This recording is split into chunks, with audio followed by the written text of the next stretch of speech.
नमस्कार दोस्तों, मेरा नाम है बलराम मिश्रा। मैं आपको स्वागत करता हूँ मेरे चैनल पर्पज ऑफ एवरीथिंग पर। तो आज मैं इतना ज़ोर से बोल नहीं पाऊँगा क्योंकि मैं घर पर हूँ और करंट भी चला गया है। बारिश हो रहा है, पता नहीं करंट आएगा कि नहीं आएगा, क्योंकि करंट बहुत आसानी से यहाँ से चला जाता है लेकिन आसानी से आता नहीं है। कल से ज़ोर से बारिश होना होगा, शुरू होगा, तो कोई बात नहीं, शायद मैं कल वीडियो नहीं बना पाऊँगा, फिर भी कोशिश करूँगा। अच्छा, तो आज हम शुरू करते हैं जैनों का पढ़ना। लेकिन पढ़ने से पहले आज मैं बात बताना चाहता हूँ कि कन्फ्यूजन, ये शायद सबको होता है ना। कन्फ्यूजन क्यों होता है पता है? आज मुझे भी थोड़ा सा कन्फ्यूजन हो गया था और मैं उसके बारे में थोड़ा सोच रहा था, तो मुझे कुछ बात याद आया, मैं आपको बताना चाहता हूँ कि जो कन्फ्यूजन है ना, ये क्यों आता है। आपको कोई सामने वाला बोलेगा कि ये जॉब बहुत अच्छा है और आपको रीज़न भी देगा कि यहाँ वो जॉब इसलिए अच्छा है। रीज़न दे करके आपको समझाने के लिए कोशिश करेगा और आपका माइंड ऐसे बना है कि वो उसको समझ जाएगा, चले हाँ, उसे लगेगा कि हाँ शायद ये जॉब सही है क्योंकि सामने वाला बोल रहा है। और मान लो कुछ दिन बाद फिर आपने किसी और को साक्षात किया और उसने बोला कि यार ये जॉब एकदम बेकार है, आप और कोई जॉब कर लेना। तब क्या होता है? कन्फ्यूजन शुरू होता है कि उसने तो ये बोला था, ये तो अभी ये बोल रहा है, तो पता नहीं क्या सच है क्या झूठ है। तो ये मामला क्या है पता है? ये मामला है कि यहीं से हमारा कन्फ्यूजन शुरू होता है। तो इससे कैसे बचेंगे हम? तो जब सामने वाला कुछ बोल रहा है आपको ना कि ये अच्छा है कि बुरा है, कुछ भी आपको बोल रहा है, अब इसको आसानी से एक्सेप्ट मत कीजिए। कोई भी किताब भी कोई सेंटेंस आपको बोल रहा है ना कि ये सेंटेंस है, मतलब ये बात सही है, आप उसको इतना आसानी से एक्सेप्ट मत कीजिए। बस आप इतना सोचिए कि हो सकता है सही, लेकिन मैं उसके बारे में सोचूंगा। बस खट से माइंड से एक रिप्लाई मत दीजिए कि हाँ ये सही। क्यों सही? ये माइंड हमारा बहुत ही सडन होता है, फटाफट कुछ आंसर दे देता है, लेकिन उसको लगता है हाँ ये सही है। लेकिन ये फटाफट आंसर कभी बहुत बार फेल होता है। और ये मैंने सोचा और आपको बताया। अगर आपको अच्छा लगता है तो थैंक यू। तो आज हमारा जनों का पढ़ाई शुरू होगा अभी, तो शुरू करते हैं। निरंतर परिवर्तित मनोवैज्ञानिक स्थितियों में मार्ग की पुनः पुनः खोज करने की रोचकता से जेस्ट की बहस तत्व मिलता है, जो नैतिक दृढ़ता कन्फ्यूशियस की एक जीवन से आध्यात्मिक रोमांच की जीवन को अलग करता है। नैतिक अभ्यास एक स्थापित स्थिर कोड की निर्धारित शांतों के अनुसार आंदोलन को दर्शाता है। तो तू करेगा और तू नहीं करेगा। आध्यात्मिक रोमांच एक विशिष्ट स्थिति के गतिशील विशेषताओं के अनुसार आंदोलन को दर्शाता है। नैतिकता का सिद्धांत बुराई जैसे लालच, ईर्ष्या, घृणा आदि पर आधारित है। ये विशेष रूप से मनोवैज्ञानिक स्थितियों पर ध्यान दिए बिना व्यक्तिगत परिस्थितियों पर ध्यान दिए हुए हैं, जिसे क्रूरता के इनकार करने से उत्पन्न होने वाले क्रूरता। तो क्या नैतिकता की अच्छाई और बुराई का अस्तित्व एक व्यक्ति के अस्तित्व से अलग है? सोचिए इसके बारे में। क्या नैतिकता की अच्छाई और बुराई का अस्तित्व एक व्यक्ति के अस्तित्व से अलग है? उदाहरण के लिए एक बुराई कुछ लोगों के व्यवहार में केवल हो सकता है या उसे दिखाओ ही सकता है। लालच की मानसिक स्थिति न केवल व्यक्ति से व्यक्ति में बल्कि परिस्थिति के अनुसार विभिन्न होगी। अंततः ये एक मनोवैज्ञानिक घटना है जिसे लालच नाम दिया गया है। जर्मन से बुराई को योग्य करने के लिए विशेषण का उपयोग कर इसे बदतर बना दिया गया है। जो बुराई घटना में दिखाई देती है उसे कोई एक अनुमोदन करता है। इस तरह गुस्से को सकारात्मक गुस्सा कहा जाता है। ये कहाँ होता है? जर्मन में कहाँ बोला जाता है? सकारात्मक गुस्सा यानी पॉजिटिव एंगर। असल में पॉजिटिव एंगर कुछ होता नहीं है, मतलब इंडियन में नहीं होता है, ये जर्मन में होता है। उसी तरह मनोरंजन को सकारात्मक संन्यास के रूप में सही ठहराया जा सकता है। प्रत्येक मनोवैज्ञानिक घटना की अपनी एक व्यक्तित्व होती है और एक घटना के मानसिक प्रतिबंधों के अनुसार हमारी अपनी व्यक्तित्व बदलती रहती है। यहाँ हमारे पास दो परिवर्तनशील कारक है, लेकिन इसके आध्यात्मिक मार्ग में एक निरंतरता है। अगर आपने अच्छे से सुना हो तो ये मैं जो कुछ पढ़ा आपको समझ में आता होगा, क्योंकि ये बहुत ही आसानी से लिखा है, समझ में आ जाएगा। ये निरंतरता फिर से निम्नलिखित दो कारक के प्रभुत्व वाले क्षेत्र में प्रकट होती है। देखते हैं क्या क्या है क्षेत्र है। एक है हमारी परिवर्तनशील व्यक्तित्व, दूसरा है बदलते घटनाओं से भरा जीवन। समझ में आया कि नहीं? एक है हमारी परिवर्तनशील यानी विकासशील व्यक्तित्व, दूसरा क्या है? बदलते घटनाओं से भरा जीवन। आध्यात्मिक गणित के 16 नियमों में से एक का कहना है कि जहाँ 3 दी गई चीज़ों में 2 आपस में अलग हैं और तीसरा स्थिर रहता है, एक जो लगातार स्थिर हैं दोनों विभिन्नताओं के विकर्ण पर आधारित होता है। इसलिए समस्याएं परिस्थितियां चाहे जो भी हो, आध्यात्मिक मार्ग खोजना ही चाहिए। कोई भी परिस्थितियां हो, कितना मुश्किल सा परिस्थितियां हो, इसको खोजना चाहिए। मार्ग कभी ख़त्म नहीं होता।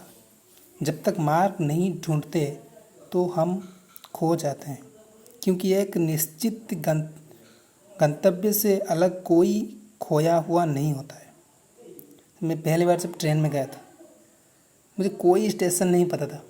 मैं बहुत कॉन्फ्यूज़ था कि कहाँ ये रुकेगा। असल में मैं अकेला गया था और मुझे बहुत डर लग रहा था, लेकिन थैंक गॉड मेरे पास एक फ़ोन था और ट्रेन की एक एप्लीकेशन होता है, वो मैं इंस्टॉल करके रखा था। कितना मदद किया पता नहीं। मतलब ट्रेन की लोकेशन बताता था एकदम एग्जैक्ट लोकेशन, और मैं बिना कोई टेंशन से आराम से जा पा रहा था।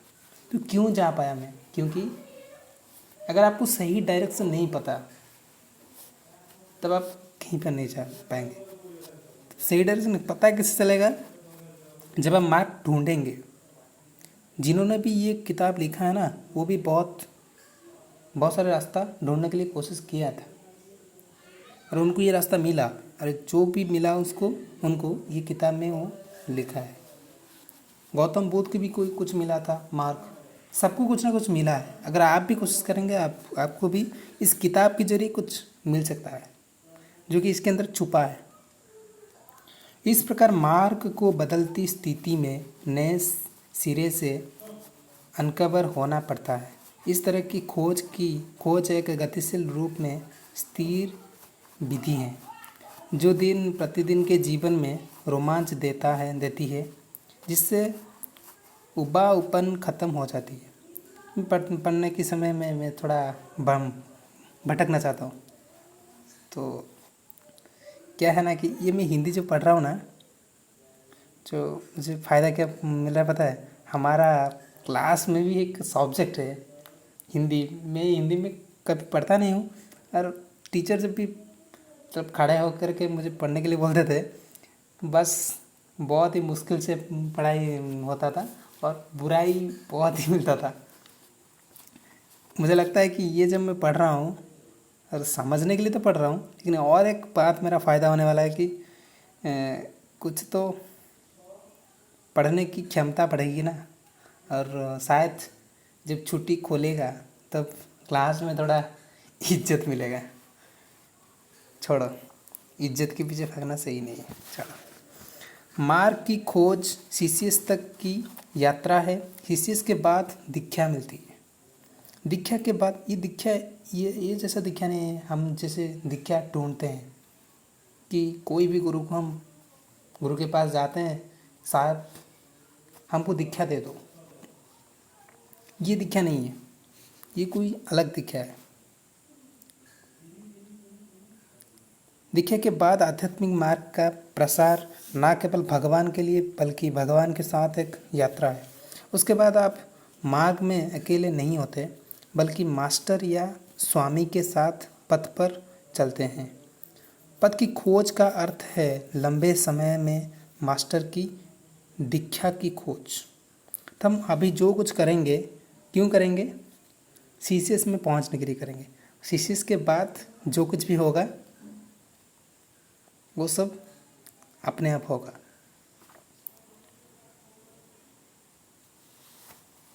तो प्रोटीन क्या है, दिव्यता तक की यात्रा को अकेले की उड़ान के रूप में वर्णन करना है।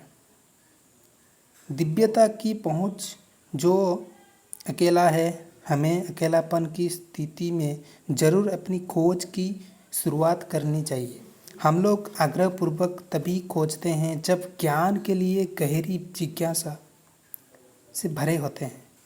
जब मन अचेतन और विक्षिप्त हो तब किसी चीज़ की गहराई से समझना मुश्किल हो जाता है।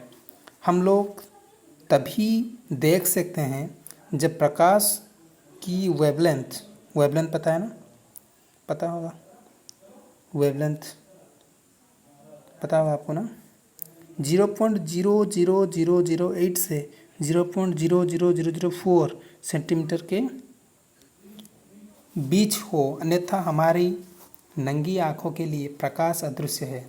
हम लोग केवल तभी सुन सकते हैं जब कोई कंपन की फ्रीक्वेंसी 30 और 20,000 पर सेकेंड हो, अन्यथा हमें नहीं सुनाई देगी। तो ये है हमारा एक लिमिटेड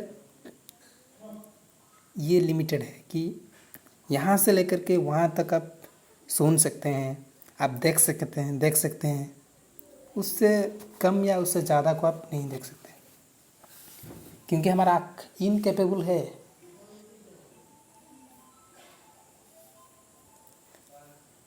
इस तरह जब हम तुलना करते हैं तो पाते हैं कि हम लोग घटनाओं की बड़ी हिस्सा से अनभिज्ञ या अंधे और बहरे हैं। हम लोग कंपन के बहुत सीमित भाग के लिए संवेदनशील हैं। हम जेनेक के माध्यम से उचित तैयारी से हमारी संवेदनशीलता की सीमा को सामान्य से ज़्यादा बढ़ा सकते हैं। तो ये जो हमारा लिमिट है, यहाँ से यहाँ तक हम देख सकते हैं, उससे बाहर हमारा पावर नहीं है। तो जेनो का इसको बढ़ा देता है और आप ये महसूस कर पाएंगे, ये थियरी नहीं है। मैं आपको पता था ना कि कंफ्यूज कब आदमी होता है, जब थियरी पढ़ता है सिर्फ, वो कंफ्यूज होता है। और जो थ्योरी को प्रैक्टिकल करके देख चुका है वो कभी कंफ्यूज नहीं होगा, कोई सेंटेंस उसको कंफ्यूज नहीं कर पाएगा।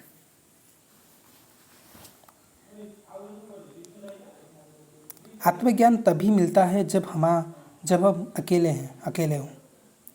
अभी व्यक्ति अकेले होने से डरता है और वो अकेलापन की स्थिति से भागता है, इसलिए वो हमेशा कुछ देखता रहता है, बाहर किसी के बारे में सोचता रहता है।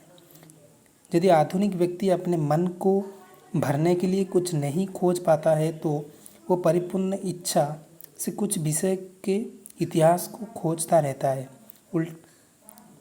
उलटता पलटता रहता है, ताकि उसका मन अपने आप में खाली ना रहे।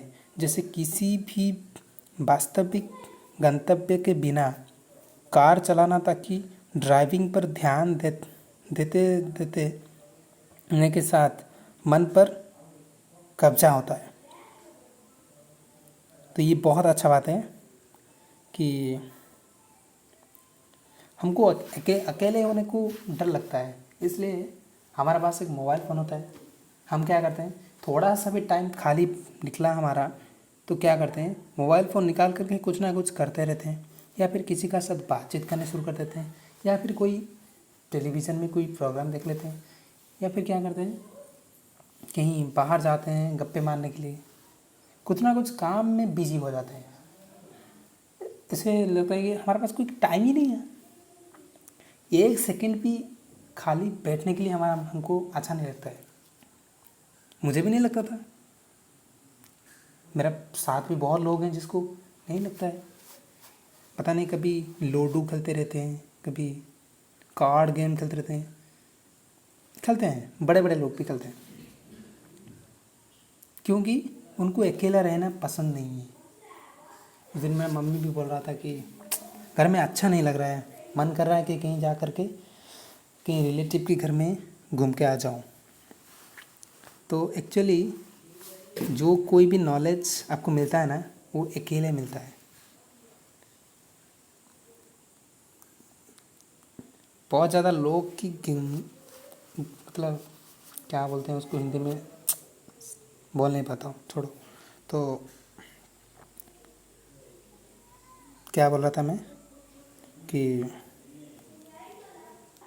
और मुझे ये सेंटेंस का बहुत ज़्यादा भरोसा है, क्योंकि मैं जब जनोगा पढ़ना शुरू किया, जब ख़त्म किया, जब थोड़ा सा प्रैक्टिस किया, हो सकता है मैं सारे प्रैक्टिस नहीं कर पाया हूँ, कुछ किया, उसका बाद जो असर आया मुझे, मैं देखता हूँ कि मुझे अकेला रहना बहुत ज़्यादा पसंद है। मेरा पास एक दिन में हमेशा ऐसा वक्त मैं रखना पसंद करता हूँ कि जब मैं किसी का साथ बात ना करूँ, कोई मोबाइल फ़ोन के साथ भी ना रहूँ, एकदम अकेला शांत, कि मेरा दिन भर क्या हुआ, क्या सही हुआ, क्या गलत हुआ, क्यों हुआ, कैसे हुआ, क्या अच्छा हो सकता है, मेरा ऑब्जर्वेशन सब कुछ चलता रहता है और मुझे बहुत अच्छा लगता है उसके साथ रहना। और आपको भी अच्छा लगेगा, आप इसको अच्छे से पढ़िए, आपको इतना अच्छा लगेगा कि आप बोलेंगे कि ये किताब मुझे क्यों 10 क्लास में नहीं पढ़ा गया, मेरा +2 तक बर्बाद किया गया क्यों, मुझे नहीं पता। बहुत सारे लोग बर्बाद हो रहे हैं। मुझे लगता है कि ये जो किताब है इसको हर स्कूल में पढ़ाया जाना चाहिए, कॉलेज में पढ़ाया जाना चाहिए, सारे एजुकेशन की फील्ड में इसको डालना चाहिए। तो एजुकेशन कहाँ जाकर पहुँचेगा पता नहीं, इसके बिना ही एजुकेशन अधूरा है।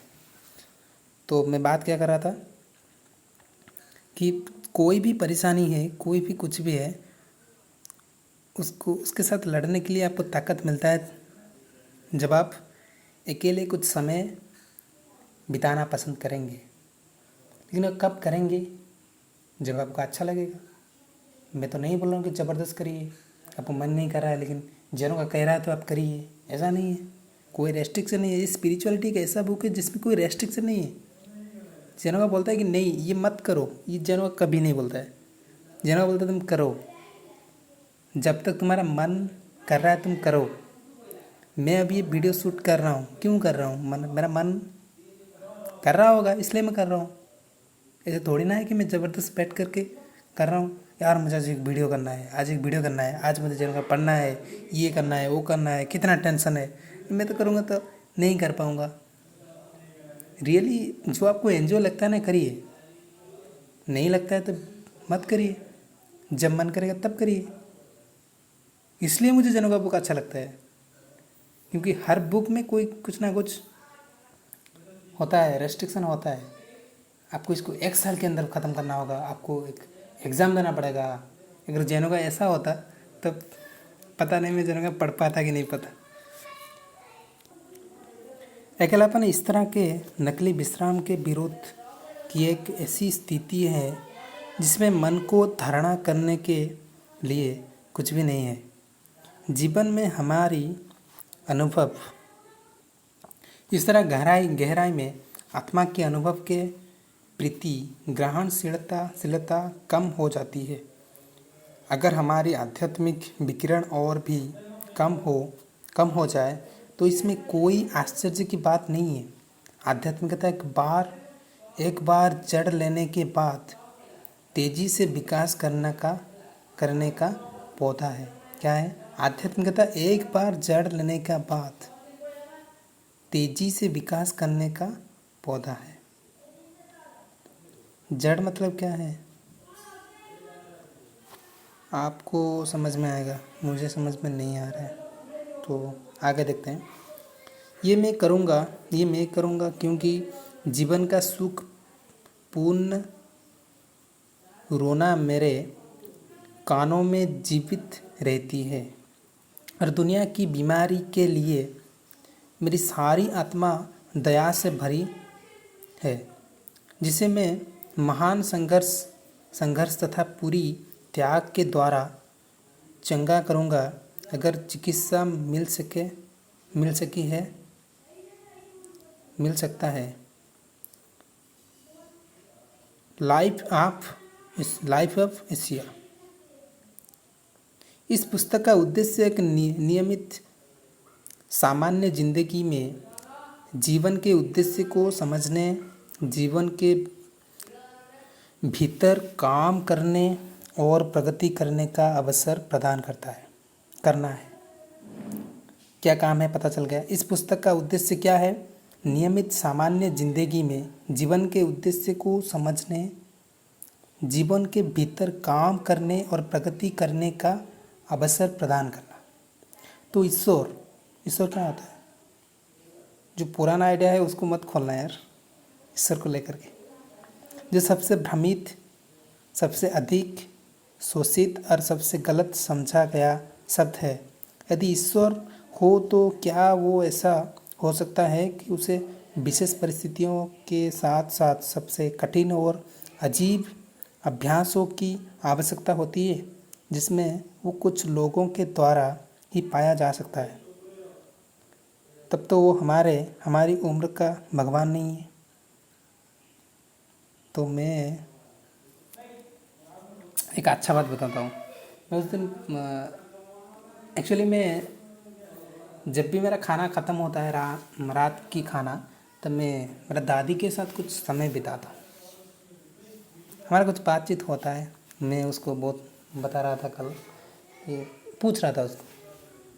वो बहुत सारा शास्त्र पढ़ता है, पूजा पाठ करता है, बहुत कुछ वो जानता है। तो मैं उसे स्टोरी सुनना ही बहुत ज़्यादा पसंद करता हूँ। वो बहुत अच्छा स्टोरी बोलता है। तो मैं उसको पूछा कि दादी क्या सचमुच, मतलब उसे मैं पूछा कि क्या सचमुच ये पुनर्जन्म होता है? मैं खट से बोला हाँ होता है।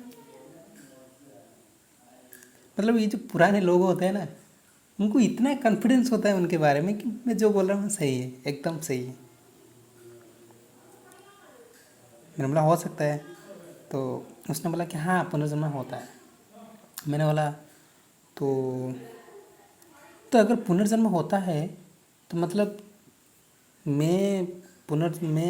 मेरा बिफोर, मतलब मैं पहले भी जन्म हो चुका है, मैं पहले जन्म हो चुका हूँ। उसने बोला हाँ तू पहले से जन्म हो चुका है। मैंने बोला अगर मैं मरूंगा तो फिर से जन्म हो जाऊंगा? उसने बोला हाँ हो जाएगा। मैंने सोचा तो प्रॉब्लम ये है कि अगर मैं पहले से जन्म हो चुका था तो बात मुझे पसंद, मतलब याद क्यों नहीं आ रहा है? मुझे क्यों याद नहीं आ रहा है कि मैं कहाँ था, मैं क्या कर रहा था, क्यों नहीं याद आ रहा है? तो उसने बोला नहीं ऐसा नहीं हो सकता, याद नहीं आ सकता। मैंने क्यों नहीं याद आ सकता? उसने बोला अगर ऐसे होगा तो तब सब तो अच्छे हो जाएंगे। मैंने बोला अच्छे क्यों हो जाएंगे? उसने बोला क्योंकि अगर मतलब ये जो कर्म का फल है ना, ये मैं अभी जो कर रहा हूँ अगले जन्म में मुझे मिलने वाला है। मैंने बोला तो उसने बोला कि अगर ये मैं जो कर रहा हूँ उसका फल मुझे अगली जन्म में मिलने वाला है, अगर मैं अगले जन्म में मुझे पता चल जाएगा कि हाँ मैं उस जन्म में ये किया था इसलिए मुझे ये मिल रहा है, अगर मुझे ये बात प्रैक्टिकली पता चल जाएगा तो फिर मैं तो अच्छा हो जाऊँगा। बोला हाँ अच्छा, मैंने बोला हाँ अच्छा हो जाएगा तो क्या होगा, तब तो बहुत अच्छा है। उसने बोला तब तो यम, ये जो जम बोलते हैं ना उसको, यम, शायद यम बोलते हैं, तो तब तो यम का कोई काम ही नहीं रहेगा। यम जो कि हमको दंड देता है, जो जितना बुरा काम करता है उसको दंड देता है, वो तो नहीं हो पाएगा। मैंने बोला तब तो बहुत अच्छा है कि यार दंड देना सबको बहुत ही मतलब कंपलसरी है कि हाँ दंड देना ही चाहिए, क्या सब अच्छा हो जाएगा तो सब नहीं होगा। उसने बोला नहीं नहीं, ऐसा होगा तो सब सृष्टि तो ख़त्म हो जाएगा, तो यम तो कुछ काम ही नहीं कर पाएंगे, उनका तो काम है कि दंड देना, और दंड नहीं देंगे तो उनका क्या होगा। मैंने बोला है तो ये जो क्रिएशन है ये किस लिए हुआ है, क्या आपको लग रहा है कि क्रिएशन किसी ने बनाया है और ये सब नाटक कर रहा है। मैं अपने आप मन ही मन सोच रहा था और उनको कुछ बोला नहीं, क्योंकि मुझे लग रहा था अगर मैं कुछ बोलूँगा तो बहस शुरू हो जाएगा, और मुझे बहस में जाना आजकल अच्छा नहीं लगता है, इसलिए मैं गया नहीं। लेकिन मुझे एक बात पता चला कि हर एक आदमी की माइंड के अंदर ये बात होता है कि भगवान होते हैं, और भगवान क्या करते हैं, हमको कंट्रोल करते हैं। कैसे कंट्रोल करते हैं कि तुम पाप करो और तुमको ये दंड दिया जाएगा और तुमको फिर से इसमें जन्म दिया जाएगा। इस बार हमारा फिक्स आइडिया है। लेकिन जैनों का बोलता है ये आइडिया नहीं चलेगा भाई, इसको तो बदलना ही पड़ेगा आपको। बदलना मतलब ये थॉट को लेकर के सोचना पड़ेगा, क्या मैं जो सोच के रखा हूँ ये सही है। मैंने जब पहले पढ़ा था मुझे लगा नहीं कुछ तो गड़बड़ है, और क्या गड़बड़ है आगे देखते हैं। अरे वीडियो तो 27 मिनट का बन गया, फिर भी आप एडजस्ट करिएगा। आज मैं ये इंट्रोडक्शन की पार्ट को ख़त्म करने जा रहा हूँ। जब एक आदमी परिपक्व हो जाता है, परिपक्व यानी मैच्योर हो जाता है, तो कुछ महत्वपूर्ण प्रश्न उसके मन में अपने आप ही आती है।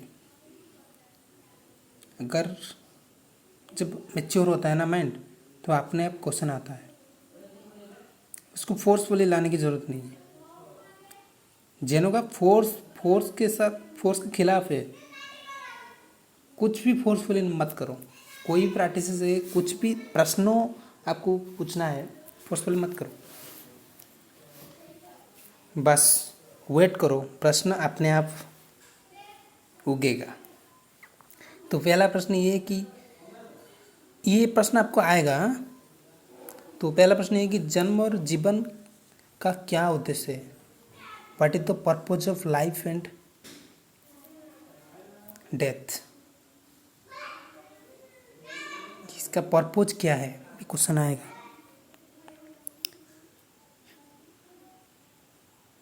मुझे पहली बार लगा था कि मैंने एक बार क्वेश्चन किया था, किसी को किया था, मेरा कोई फ्रेंड को किया था। मैंने बोला ये पढ़ाई क्यों कर रहे हो, इसे मजाक चल रहा था। मैंने बोला पढ़ाई क्यों कर रहे हो, उसने बोला पढ़ाई इसलिए कर रहा हूँ क्योंकि मैं जॉब करूँगा।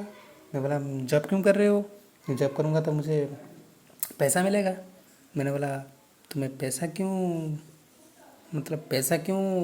इकट्ठा करना है। उसने बोला कि मुझे खाना खाना है, मुझे अच्छे से रहना है। मैंने बोला तुम खाना क्यों खाना चाहते हो। उसने बोला क्योंकि मुझे ज़िंदा रहना है। मैंने बोला तुम ज़िंदा क्यों रहना चाहते हो। मतलब इतना अजब से क्वेश्चन पूछ रहा था, मुझे लग रहा था वो मुझे पीटेगा, लेकिन वो पीटा नहीं, वो सुनते रहा। लास्ट में मुझे बोला तो पागल हो गए हो क्या। और मैं बात बंद करके मैं खुद ही सोचने लगा कि हम ज़िंदा क्यों रहेंगे, क्योंकि मुझे आंसर मिला, शायद ही आंसर गलत हो। मुझे आंसर मिला कि मुझे क्वेश्चन मिला कि ये मैं ज़िंदा क्यों रहना चाहता हूँ, क्योंकि मुझे मरना है। और मैं मरना क्यों चाहता हूँ, उसका बाद और क्वेश्चन का आंसर मुझे आया ही नहीं, उसका आर पार नहीं जा पाया। और मुझे लगा ये क्वेश्चन बस बेकार है, ये क्वेश्चन का कोई वैल्यू ही नहीं है। मतलब क्यों क्यों लगा करके चला गया, लास्ट में और कुछ आंसर ही नहीं मिला। तभी मुझे ये डाउट था कि पर्पज़ क्या है और ये पर्पज़ कैसे पता चलेगा। हम जन्म होते हैं और सामने वाला को देखते हैं, मतलब हर तरफ देखते हैं क्या चल रहा है। कहीं से कोई जॉब चल रहा है, कहीं से कोई घर बना रहा है, और कहीं से कोई खातिरदारी कर रहा है, और कहीं से कोई कुछ कुछ कर रहा है। और तभी हमारा डिज़ायर पैदा होता है। हमको लगता है हाँ, जो कुछ चल रहा है वही करना चाहिए, वही पर्पज़ है। समझ में आया ना? अगर समझ में नहीं आ रहा तो माफ़ कीजिएगा, शायद मेरा हिंदी टॉकिंग इतना अच्छा नहीं हो रहा है, फिर भी मैं कोशिश कर रहा हूँ। आप समझने के लिए कोशिश करेंगे तो समझ पाएंगे कि जो पर्पज़ है, एक्चुअली हमको कोई पर्पज़ ही नहीं पता। अगर मैं एक फैमिली में पैदा हुआ जिस फैमिली में जॉब करना इम्पोर्टेंट है, तो मुझे लगेगा कि जॉब ही पर्पज़ है, जब करना ये पर्पज़ है।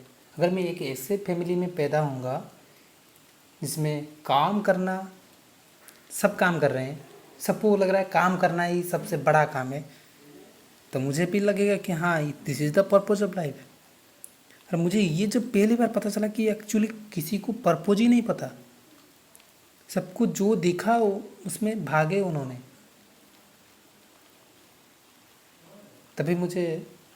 तभी मैं चैनल का नाम रखा हूँ ना, पर्पज़ ऑफ एवरीथिंग। मुझे लगा ये जैनों का सारी चीज़ का पर्पज़ है। मुझे लगता है this is the purpose of life. तो दूसरा क्वेश्चन है, क्या गली में साधारण आदमी कभी उत्तर जान सकता है, या ये उसके समझ से परे है? क्या ये जानना कुछ ही लोगों के लिए उचित है? ये भी किसी का मन में होता है ना कि क्या ये क्वेश्चन सबको नहीं आना चाहिए, क्या ये हमारा समझ के परे नहीं है, क्या ये एक सीक्रेट बात है जो कि सबको नहीं पता, बस कुछ है जो कि जैसे कि जो एंट्रेंस पास करेगा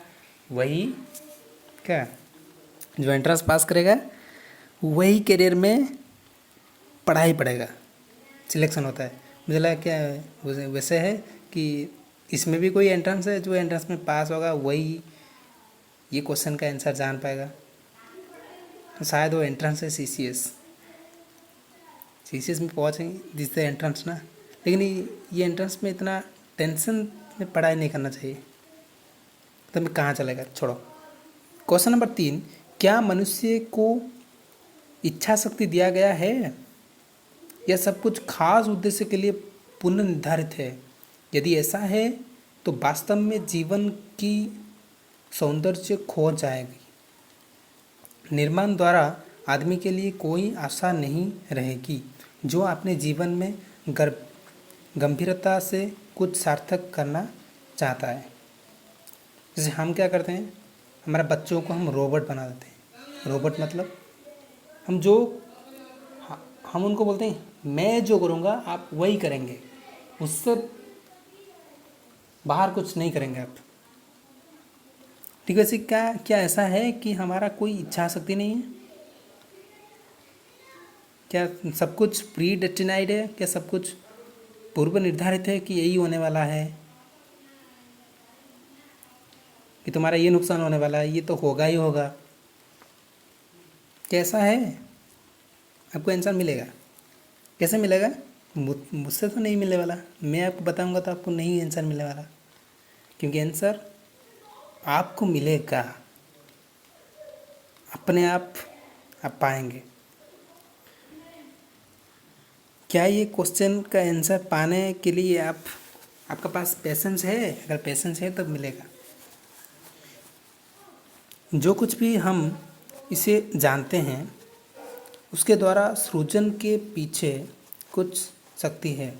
क्या इसके नियम को जानना और समझना संभव है? क्या हम उन्हें आँख बंद करके स्वीकार कर सकते हैं? हम सीमित होकर असीमित गहराई को माप नहीं सकते। ये था 4 नंबर। 5 नंबर, क्या कोई सुनहरी मध्यम मार्ग है जो ना तो भूतपूर्व भोग की हो और ना ही पूर्व इंकार की? क्या मनुष्य को उत्तर खोजने के लिए ज्ञान और प्रगति का त्याग करना चाहिए, या किसी को सांसारिक रूप से सब कुछ त्याग कर एक धर्म उपदेशक साधु बनना चाहिए? सारे क्वेश्चन का आंसर मिलने वाला है कंपलसरी। क्या है मतलब, क्या साधु बनना मतलब चाहिए कि ये ट्रूथ को जानने के लिए क्या साधु बनना बहुत ज़रूरी है, या फिर उससे कोई अलग हट करके कोई अलग अलग मार्ग है?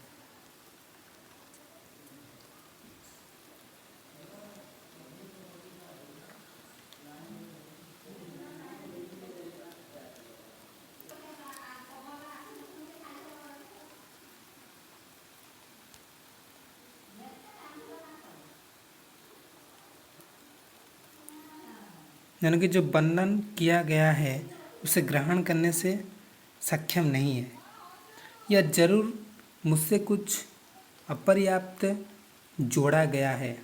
यदि ये किताब कुछ उद्देश्य के लिए सेवा दे सके तो मैं खुशी महसूस करूँगा कि 30 वर्षों का संघर्ष को कुछ सांत्वना मिला।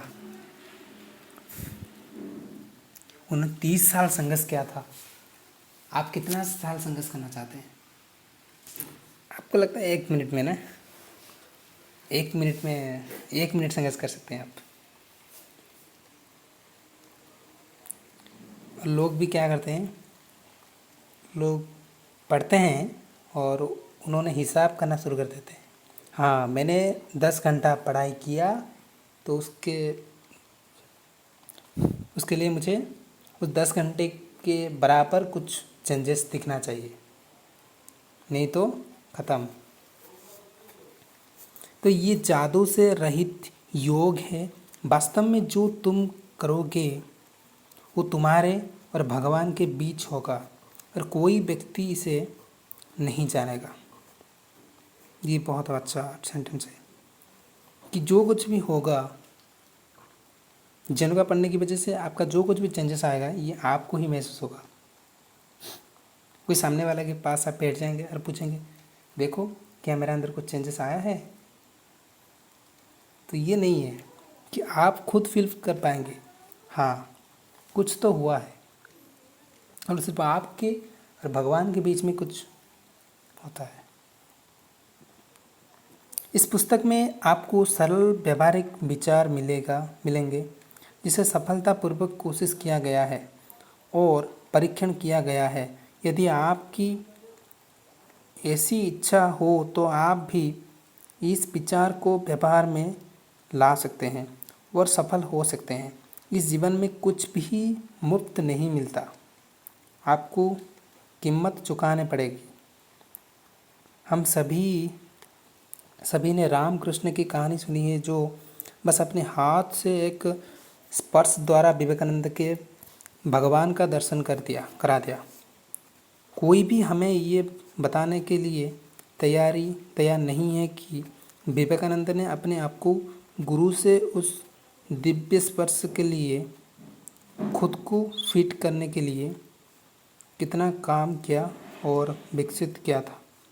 ये पुस्तक उस महान आत्मा को समर्पित है जिसने मुझे निर्देशित किया। मैं बहुत अयोग्य हूँ। तो आपको पता होगा कि जब पहली बार जब रामकृष्ण परमहंस ने विवेकानंद को टच किया था तो उनको भगवान के दर्शन मिल गया था। हाउ लक्की। ये जो मैं रिकॉर्डिंग कर रहा हूँ ना, ये कभी कभी प्रॉब्लम हो जाता है कि पॉज रिज्यूम इधर उधर हो जाता है, तो मुझे लगता है कि कुछ मिस भी हो गया है ना। मुझे लगता है थोड़ा सा कुछ वीडियो कट हो गया है, तो देखिए आप थोड़ा एडजस्ट करिएगा। इस पुस्तक में आपको सरल व्यवहारिक विचार मिलेंगे जिसे सफलतापूर्वक कोशिश किया गया है और परीक्षण किया गया है। यदि आपकी इसी इच्छा हो तो आप भी इस विचार को व्यवहार में ला सकते हैं और सफल हो सकते हैं। इस जीवन में कुछ भी मुफ्त नहीं मिलता, आपको कीमत चुकानी पड़ेगी। हम सभी ने रामकृष्ण की कहानी सुनी है, जो बस अपने हाथ से एक स्पर्श द्वारा विवेकानंद को भगवान का दर्शन करा दे। कोई भी हमें ये बताने के लिए तैयार नहीं है कि विवेकानंद ने अपने आप को गुरु से उस दिव्य स्पर्श के लिए खुद को फिट करने के लिए कितना काम किया और विकसित किया था। ये पुस्तक उस महान आत्मा को समर्पित है जिसने मुझे निर्देशित किया। तो आपको क्या लग रहा है कि विवेकानंद को वो छुआ, रामकृष्ण परमहंस ने छुआ और उनको तुरंत एनलाइटन मिल गया? नहीं नहीं नहीं। असल में जब डिसाइपल रेडी होता है तभी गुरु उनको कुछ बता पाता है। हम अभी तक रेडी नहीं हैं, क्योंकि हमारा 24 घंटे में से शायद 1 घंटा स्पिरिचुअलिटी हमारा माइंड के अंदर चलता है, और बाकी 23 आवर्स 23 घंटे कुछ और चलता है। अगर ऐसे होगा तब गुरु का कोई भी बात हमारा माइंड के अंदर ढुकेगा नहीं, घुसेगा नहीं। और इसलिए हमको योग्य होने पड़ेगा, जैसे कि मेडिकल एंट्रेंस, जैसे कि नीट। जब तक आप उसको क्वालिफाई नहीं करेंगे तब तक आपको एमबीबीएस में सीट नहीं मिलेगा। ठीक है, ऐसे ही जब तक आप खुद को विकसित नहीं करेंगे, इवॉल्व नहीं करेंगे, तब तक गुरु का कोई भी बात आपकी माइंड के अंदर घुस नहीं पाएगा। तो ये पुस्तक उस महान आत्मा को समर्पित है जिसने मुझे निर्देशित किया। मैं बहुत अयोग्य हूँ। यदि हम केवल वही हो सकते हैं तो जो निश्चित रूप से भगवान अद्भुत हो सकता है, वो मुझ में एक प्रेरणा और दिव्य के लिए अटूट प्यार के लिए सहायक था। 1000 मील की यात्रा पहली कदम से शुरू होती है। ये कृष्णमूर्ति की भाषा है। The first step is the last step. अगर आपको लास्ट स्टेप तक पहुंचना है तो फिर आपको एक स्टेप तो लेना पड़ेगा ना। आज वो पहला कदम उठाओ और परमेश्वर आपके साथ हो सकता है। हम कहीं से आए और हम कहीं जा रहे हैं। निश्चित रूप से ब्रह्मांड के महान वास्तुकार शायद ही एक सीढ़ी का निर्माण कर सकते थे जो कहीं नहीं जाता है। भगवान की गारंटी व्यवहार में है। तो इसे समझ सकते हैं इसको कि जैसे ट्रेन आता है ना, ट्रेन क्या करता है, एक स्टॉपेज में थोड़ा समय रुकता है और फिर से चला जाता है, फिर जाकर अगले स्टेशन में रुकता है, फिर चला जाता है। ये एक स्टेशन में वो आकर के परमानेंट रहता नहीं। ठीक ऐसे ही ये जो मतलब अर्थ है ना, ये एक स्टॉपेज की तरह है। और ये बॉडी, ये जो बॉडी है, ये क्या है, ये गाड़ी की तरह है। और इसको ये स्टॉपेज क्रॉस करना ही है, उसको पता नहीं है। उसको लगता है नहीं मैं यहीं पर रह जाऊँगा। तो मुझे लगता है ये ख़त्म हो गया है। हाँ, ये ख़त्म हो गया है। मतलब ये जो पहला पार्ट था ना, सॉरी इंट्रोडक्शन पार्ट था ना, ये ख़त्म हुआ। ये इंट्रो था यार, ये और ख़त्म हुआ। तो अभी 8 बजने वाला है। तो चार्ज भी कम है मेरा, 50% है, मैं इसको अपलोड करूँगा। तो thank you for watching this video.